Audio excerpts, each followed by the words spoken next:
and the divine promise. Let me ask you something. Have you ever had a moment when life felt like too much, yet somewhere deep inside, there was still a whisper telling you, hold on? That whisper might just be God's voice. You are not forgotten. You are not abandoned. You are, as He calls you, His beloved child. There's something powerful in being called beloved. It's not a word we throw around lightly. It carries a weight of commitment, of intimate knowledge, of unwavering affection. And when it comes from the eternal shepherd, the creator of time and existence itself, it becomes a foundation no storm can shake. You see, God is not done weaving blessings into the tapestry of your life. Even in the waiting, even in the wilderness, He's working. And when you kneel in prayer, perhaps with trembling hands or a weary heart, your faith is not going unnoticed. In fact, that very act of showing up before Him in humility and hope is the seed of something extraordinary.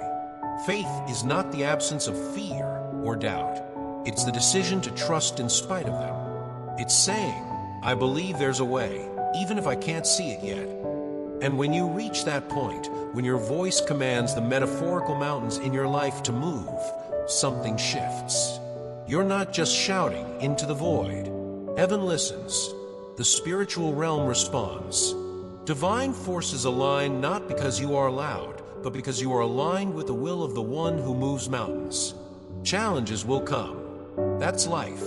But no challenge is insurmountable when you face it with divine perspective. When you see adversity not as a curse, but as the ground where your faith takes root and grows tall. So today, remember this. Your prayers are planting things you don't even know you'll need yet. Your belief is building bridges over valleys you haven't reached. And your faith, yes, your quiet, resilient, sometimes fragile faith, is calling heaven into motion. You are God's beloved. Don't ever forget what that means. The presence of God in every season. There are moments in life when darkness seems endless, when the road ahead is unclear, and even your best efforts can't push back the fog. But even in that darkness, especially in that darkness, you are not alone. God's presence isn't always loud. It doesn't always come with thunder or lightning. Sometimes it shows up like a lighthouse far in the distance, steady, patient, unmoved. Sometimes it's the quiet shade in the heat of your day, or the calm hand you feel when life spins out of control. Have you felt that before? That unexplainable peace, even when everything around you is chaos. That's Him. He is the whisper in the wind reminding you to breathe. He is the stillness in the storm when the world tells you to panic. He is the warmth of comfort when no one else even notices your struggle. And while the world often equates blessing with money, status, or comfort, God's definition is so much deeper. Yes, He can provide for your needs. But more than that, He satisfies the soul. He gives joy that doesn't depend on your circumstances. He offers peace that doesn't need everything to be perfect. Victory, in God's eyes, isn't just about winning battles. It's about standing tall even when you feel broken. It's about smiling when the world expects you to quit. It's about knowing that the God who walks with you is bigger than anything that stands against you. You may not always feel His presence, but feelings are not facts. The fact is, God is with you in the sunlight, in the rain, in the storm, and in the silence. Not watching from a distance, but walking right beside you, holding your hand, holding your heart. He is your constant, your anchor, your shelter, your guide. Lean in. Let that truth settle deep. A life of sacrifice, a life of blessing. Let's talk about something that often goes unspoken in the pursuit of a meaningful life: sacrifice. In a culture obsessed with comfort and convenience, sacrifice sounds like a burden. But in the kingdom of God, it's the very doorway to blessing. Living a blessed life isn't always about ease. It's about purpose. It's not about always having more. It's about giving more, trusting more, and sometimes losing more for something greater than yourself. To offer your life as a living sacrifice doesn't mean perfection. It means posture, a posture of surrender. It means waking up each day and saying, God, use me. It's showing up even when you're tired. It's giving even when you feel empty. It's loving even when it hurts. There will be rejection. There will be misunderstanding. There will be moments when you question if it's worth it. But here's the truth. Every act of love in secret, every quiet moment of obedience, every tear you've sown in silence, it matters. It's seen. It's sacred. Your faith becomes an anchor in the storm. And when the winds howl and the waves crash, it's not your strength that holds you, it's your surrender. To be blessed is not to live without trial, but to live with joy despite it. To carry peace in the chaos. To stand firm when everything else wavers. And it's in those very moments, the ones you think no one sees, that God leans in the closest. So if you're living sacrificially, loving generously, or serving quietly, keep going. You are not overlooked. You are not forgotten. The blessing is already unfolding. And the joy that waits on the other side, it's deeper than anything this world could ever offer. An invitation to rest and spiritual renewal. There comes a point in every journey when your soul whispers, I can't keep going like this. Maybe you've been carrying too much. Maybe you've given so much of yourself to others that you're not even sure what's left for you. If that's where you are right now, this is not the end of your story. It's the beginning of restoration. God is inviting you to lay your burdens down. Truly, to stop trying to carry the weight of the world on your shoulders. To stop pretending you're okay when inside you're stretched thin. Exhaustion, especially the kind that comes from pouring yourself out for others, is not a sign of weakness. It's a sign that you're deeply human. And it's also a sign that it's time to pause. He sees how tirelessly you've given, how you've put everyone else first, how you've smiled through the pain and kept going because someone had to. But now it's your turn to rest. Not in retreat, but in refuge. Not in giving up, but in handing over. God isn't asking you to abandon your responsibilities. He's asking you to remember your value.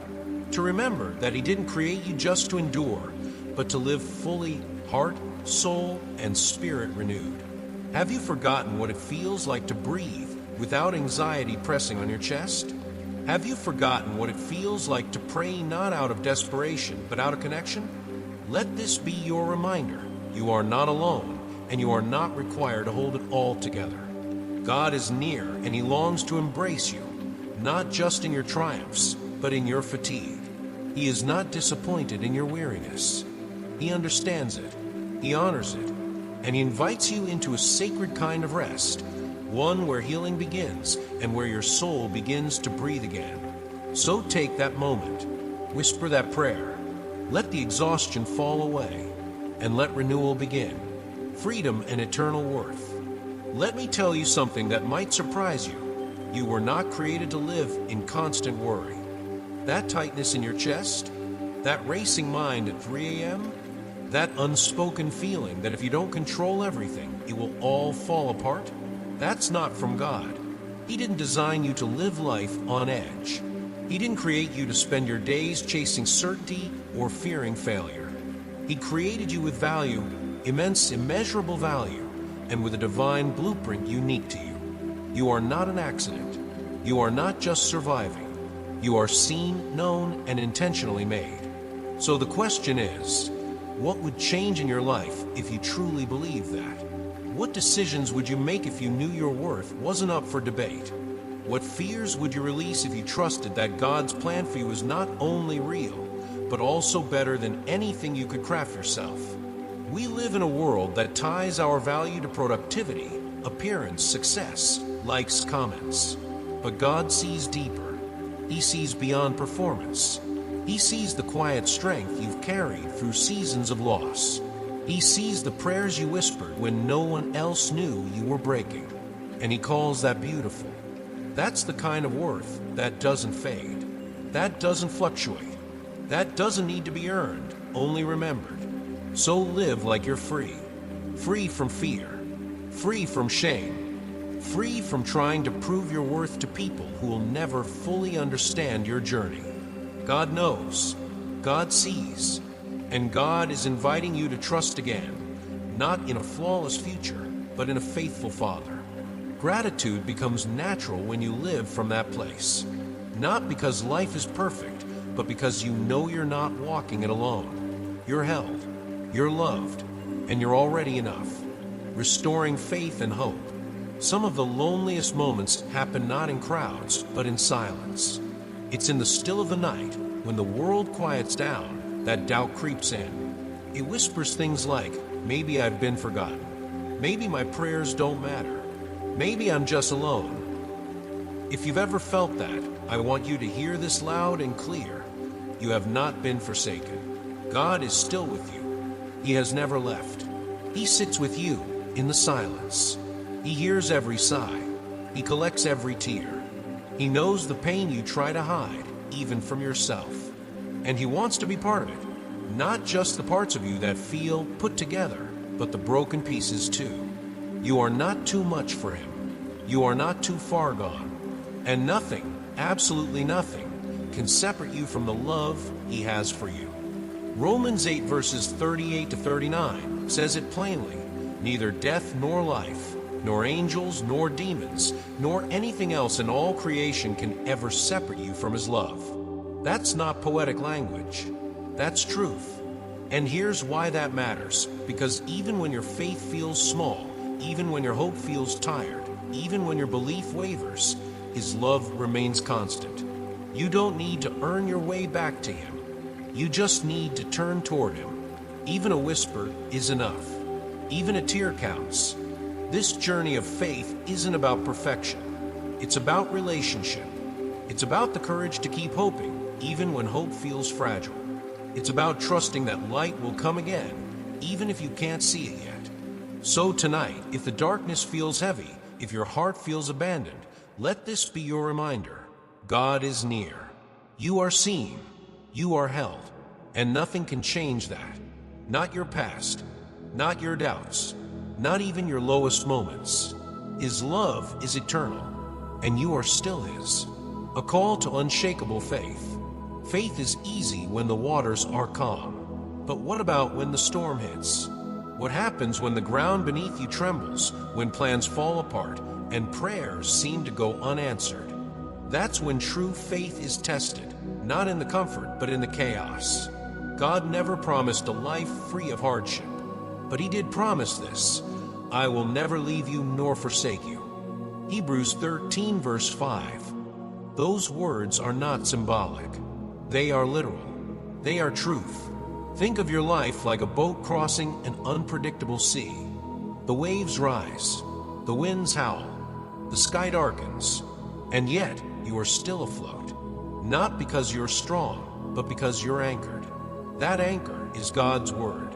His promises are not subject to circumstance. They are not diminished by your fear. They don't disappear in the face of disappointment. What He speaks does not fall to the ground in vain. It holds. The question is, are you holding on to it? Sometimes we're tempted to believe that faith is about always feeling confident, always feeling certain. But it's not. Faith is often quiet, often trembling, often a simple, whispered yes in the middle of the storm. If you've ever found yourself there, in that place between doubt and hope, then you already know what real faith looks like. And today, you are being called to live from that place, to become that steady ship, weathering the waves not because the storm isn't real, but because your anchor is. So whatever storm you're facing, emotionally, spiritually, financially, relationally, know this: you are not adrift. You are not forgotten. And this is not the end. God is with you. His Word is your anchor. And your faith, even if it feels small, is more powerful than you realize. Stay in the boat. The storm will pass. And when it does, you'll realize you were never sailing alone. Walking with God in the heart of the family. Let's be honest, family is one of the greatest blessings in life, and also, sometimes, one of the greatest sources of pressure. We love deeply, so we worry deeply. We carry each other's burdens. We absorb the silent tensions. And often, in trying to hold it all together, we forget to hold on to what truly matters: God. Your journey with God doesn't pause when you walk through the front door. In fact, it's within your home that your faith often takes its truest form, not through eloquent prayers or grand gestures, but through patience, kindness, forgiveness, and consistency. If you've been trying to love your family while holding your breath under the weight of fear or anxiety, this is your sign to exhale. God is walking with you in this, in the mess, in the beauty, in the unfinished conversations and unsaid words. Every time you pray for your children, your spouse, your parents, even when it feels like nothing is changing, He is listening. He is moving, sometimes quietly, sometimes slowly, but always faithfully. Each day is an invitation, not just to survive, but to live intentionally, to choose presence over pressure, to turn your focus from what's wrong to what's still good, to pray not only for your loved ones, but with them. And let's not forget, you're not expected to carry it all. God hasn't called you to be perfect. He's called you to be present, to love boldly, to pray honestly, to steward your family with grace, not guilt. So if today feels heavy, shift your gaze. This moment, this breath, is a doorway. Step through it with hope. Tomorrow is unwritten, and God is already there, waiting to meet you and your family with open arms. The gift of forgiveness and the freedom to begin again. Let's talk about something that most of us avoid: forgiveness. Not because we don't believe in it, but because it's hard. It requires surrender. It asks us to lay down our right to keep replaying the hurt. And sometimes it asks us to forgive not others, but ourselves. Here's the truth: God has already forgiven you. Not hypothetically, not if you prove yourself, but fully right now. He doesn't keep a running list of your past mistakes. He doesn't whisper your shame back into your ears at night. No, He listens. He understands. And when you speak to Him, He responds with grace. Have you been holding on to guilt, thinking maybe you're not worthy of a fresh start? Or maybe you've been waiting to feel good enough before talking to God again? You don't need to. He's not waiting for you to get everything right. He's waiting for you to show up, to talk, to reconnect. Because forgiveness isn't just about being cleansed. It's about being restored. It's about finding peace, deep, soul-level peace, that comes not from pretending the past didn't happen, but from knowing it no longer defines you. And let me say this: forgiveness doesn't mean the pain didn't matter. It means the pain no longer holds you hostage. So whether it's forgiving someone else or finally forgiving yourself, today is a good day to let go. To trust that God's mercy is stronger than your memory. To believe that the peace you've been craving isn't far off. It's already available. All you need to do is receive it. Peace within the family and the power of prayer. Peace isn't just the absence of conflict. It's the presence of something greater. If you've ever stood in the middle of family tension, where words become weapons and silence becomes a wall, you know how deeply we long for peace at home. That kind of peace isn't surface level. It doesn't come from pretending things are okay. It comes from something sacred: prayer. Your prayers for your family are not small. They are powerful. They are noticed. Even when things seem unchanged on the outside, God is already moving beneath the surface. Each time you choose to pray, even when you're tired, hurt, or confused, you're sowing seeds of reconciliation. Each time you forgive, even silently, you're releasing chains. And each time you bless instead of curse, you're creating space for the divine to work. Yes, some people might continue to stir division. Some relationships may feel impossible. But Scripture says, "Blessed are the peacemakers, for they will be called children of God." Matthew 5, verse 9. And being a peacemaker doesn't mean staying silent in the face of harm. It means staying rooted in love while refusing to fuel the fire. Peacemaking is radical. It's risky. It's not passive, it's powerful. Forgiveness, compassion, and patience aren't signs of weakness. They are signs of someone who trusts that God is the one who brings true justice, true restoration. So when you pray over your family, picture it like this. You're placing every concern, every person, every situation into God's hands. And His hands? They are far more capable than yours or mine. Let Him guide the healing. Let Him remove what doesn't belong. And while He works, you keep loving. Keep praying. Keep choosing peace. Because one day, the fruit of your faith will show up in the most beautiful ways, perhaps when you least expect it. When your faith impacts the ones you love. You may not realize this, but your faith is contagious. Not the loud kind, not the one that demands attention or tries to prove itself. I'm talking about the quiet kind. The kind that shows up through consistency, through compassion, through resilience. The kind of faith that others notice not because you speak it, but because you live it. If you've ever wondered whether your prayers for your family make a difference, they do. And if you've ever felt frustrated, like you're the only one in your household walking with God, remember this. It often starts with one. Your faith might be the seed God uses to transform the whole garden. You don't need to be perfect. You just need to be faithful. When you pray, He hears. When you forgive, He moves. When you trust, even through tears, He responds. And not just for your sake, but for theirs too. Sometimes you won't see the results right away. Change might come slowly, subtly. But trust this, God is working behind the scenes. In the hearts of your children, in the thoughts of your spouse, in the souls of those you love who seem far from Him. You may not be able to change people, but you can reflect a life that makes them wonder where your peace comes from. So keep showing up in faith. Keep being that calm presence in the chaos. Keep choosing kindness when it's easier to criticize. And keep praying, even when it feels repetitive, even when your hope feels stretched thin. God goes where you cannot. He sees what you don't. And in the quiet places where your influence ends, His Spirit continues the work. What you're building through your faith isn't just for you. It's a legacy, one your family will one day thank you for.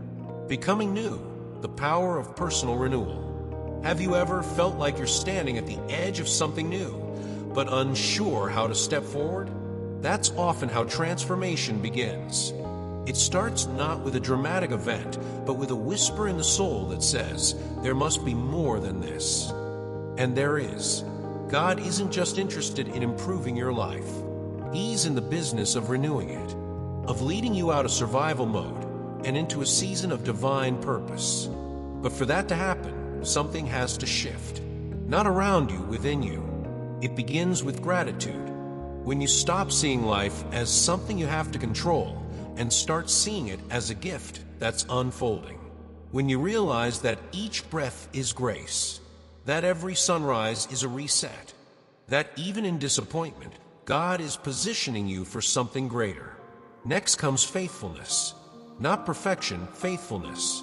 Showing up, praying when you don't feel like it, trusting when the answers don't come fast, walking through open doors with courage and waiting with patience when they remain closed. And then comes the unexpected, the divine connections, the people you didn't plan for, the opportunities that weren't on your radar, the provision that seems to come out of nowhere. But it's not nowhere, it's from God, and He's been planning it all along. You won't have to force it. When the time is right, it will unfold, naturally, beautifully, undeniably. So if you've been stuck, stagnant, or spiritually exhausted, hear this. God is not finished with you. The season ahead is not a repeat of the past. It's a new chapter, one where you're wiser, more rooted, and more ready than ever to receive. Embrace it, step into it, and know that the best is not behind you, it's just beginning. Discerning relationships and protecting your spirit. Not everyone who smiles at you is for you, and not every voice that sounds spiritual is speaking truth. This is one of the hardest lessons to learn in life, especially when you have a heart that wants to love freely, forgive quickly, and believe the best in others. But God never called us to be naive. He called us to be wise, spiritually awake, discerning. There will be people in your life who speak in whispers of flattery, but whose words plant seeds of doubt. People who draw near in seasons of blessing, not to celebrate, but to compete. And others who use your vulnerability as a pathway for manipulation, not out of malice necessarily, but out of their own brokenness. God wants you to walk in love, yes, but He also wants you to walk in light. That means being mindful of the company you keep. That means asking yourself, do these people reflect God's peace? Or do they drain it from you? You're not being judgmental when you protect your spirit. You're being obedient. Because toxic relationships don't always show up with warning signs. Sometimes they wear the mask of loyalty, spirituality, or even family. If someone consistently pulls you away from the peace God gave you, you are not obligated to stay entangled in that dynamic. The word says, bad company corrupts good character. That's not about arrogance, it's about alignment. Who you listen to shapes how you think. Who you surround yourself with will influence your faith, your focus, and even your future.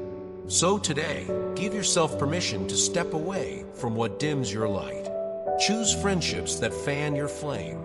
Seek voices that remind you of who you are in Christ, not those who constantly question it. The right people won't compete with your purpose.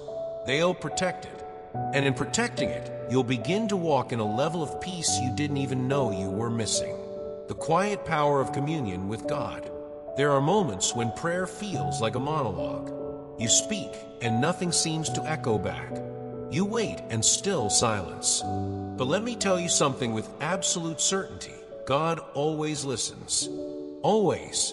You may not hear Him the way you hoped. No loud voice, no booming confirmation. But that doesn't mean He isn't responding. Sometimes His answer is in the peace that suddenly replaces your anxiety. Sometimes it's in the redirection you didn't plan, but desperately needed. Sometimes it's in the delay itself, where your character is being refined and your vision made clear. Prayer isn't a performance. It's not about saying the right things in the right way. It's about relationship, intimacy, honesty. It's about showing up, even when you feel like you're showing up to an empty room, because deep down, you know the room isn't empty. God is there. And when you press in, when you keep praying, keep believing, even without immediate results, that's when your faith begins to grow in ways you can't explain. You're being trained in trust, in perseverance, in spiritual resilience. It's like building muscle. Repetition, tension, rest. You don't always see the strength building, but one day you'll face something that would have crushed you a year ago, and instead you'll rise. So if your prayers feel unheard, don't stop praying. If your breakthrough hasn't come, don't stop knocking. Because one day soon, the door will open, and what waits on the other side will be so much more than you asked for. It will be exactly what you needed. And in that moment, you'll look back and realize God was never silent. He was preparing you the whole time, trusting God's timing and living aligned. Let's be honest, waiting is hard. We live in a world that praises speed, fast decisions, instant feedback, immediate gratification. But God's pace, it's usually different, slower, wiser, perfect. And that's where our faith gets tested. Not just in hardship, but in stillness. How many times have you asked God, should I go now? Should I choose this? Should I walk away? And the only answer you get is to wait. Waiting doesn't mean God is withholding. Sometimes it means He's aligning. It means He's protecting you from a path you're not prepared for yet. It means He's still writing the details of your story with more care than you could ever imagine. And here's what I've learned. When you force things out of fear or impatience, you often end up stepping outside of His will. It might look good for a moment. It might even feel like progress. But if it's not from Him, it won't last. It won't fulfill. So what do you do in the meantime? You stay close. You pray for discernment. You surround yourself with wise counsel. And when the peace of God settles in your heart, Even if you don't have every answer, that's when you move. There is strength in restraint. There is power in patience. And when the right door opens, the one He's been preparing just for you, it won't require striving or forcing. It will unfold with clarity, confirmation, and a peace that surpasses understanding. So don't rush ahead. Don't panic because others are moving faster. You're not behind. You're not forgotten. You are being guided by the hand of a Father who sees the whole picture, and His timing is never wrong.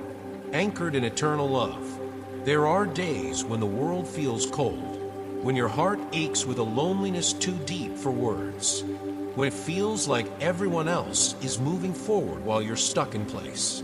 And in that silence, in that emptiness, a question starts to rise. Does God still love me? Let me tell you, without hesitation, yes. Unequivocally, eternally, yes. God's love isn't fragile. It doesn't fade when you fail. It doesn't grow distant when you doubt. It's not based on your performance, your progress, or your perfection. It's based on who He is. He is love. And that love, it surrounds you like a shield. It holds you when you cry alone. It strengthens you when you have nothing left to give. It lights your path when all you see is shadow. You are not abandoned. You are not invisible. You are held. When you feel unworthy, He calls you chosen. When you feel broken, He declares you whole. When you feel like giving up, His Spirit gently whispers, keep going, I'm right here. This love, it's not poetic fluff. It's a promise, an anchor, a truth that holds you steady in every storm. So today, let it sink in. God is not just beside you. He is within you, before you, behind you, and around you. Nothing, not fear, not failure, not time, not distance, can separate you from that love. If the world has forgotten your worth, remember this: heaven never has. You are precious. You are protected. And no matter how far you wander, love always finds you. Always.